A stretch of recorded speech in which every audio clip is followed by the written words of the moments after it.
Elə şeylər yazırlar ki, elə diqqətlə yanaşırlar ki, sənin görmədiyini yazırlar. Evimlə bağlı görüntü yayıldı. Hamı yazdı, tənqid etdi. Biri şərh yazmışdı ki, adam 41-45-ci ildən oxuyur, olmasın. Demokratas xəbər verir ki, bu sözləri əməkdar artist Vasif Məhərrəmli qonaqcanlı verilişində deyib. Müğənni yazılan şərhlərdən danışıb. Vasif Məhərrəmli qızı Əfşanla bağlı sualları cavablandırıb. O bildirib ki, övladı onun haqqında efirdə danışmasına qadağa qoyub.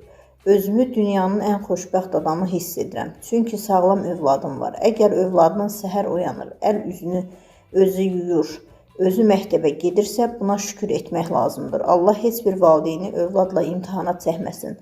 Göz önündə övlad əziyyət çəkir. Hər hansı bir məhdudiyyəti var.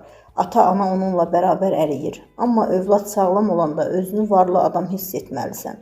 Qismətini Allah yazmalıdır. 11-12 yaşdan sonra qız övladını paylaşmaq olmaz. Mən də 12 yaşına qədər qızımı efirə apardım, paylaşdım. Qız həddi buluq yaşına çatandan sonra sən onu efirə çıxartsan, toya aparsan, artıq başqa mövzular ortaya çıxır. Başlayırlar deməyə ki, qızını göstərir, kimisə bəyənsin, ərə getsin. Qızımın 15 yaşı olanda Manaf Ağayevin övladının toyuna getdik. Nazilə Səfərli gəldi ki, qızını toya çıxartmısan? Dedim, bu nə sözdür? Qayıtdı ki, bizdə belə deyirlər. Dedim, qızıma tezdir.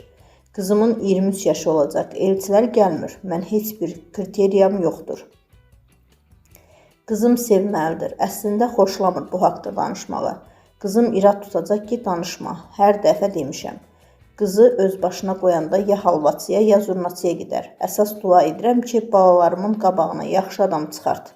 Bir-birini sevsin, ürəkləri geçsin. Oğlanın pul, var dövləti yox, savadı, zəkası, perspektivi olsun.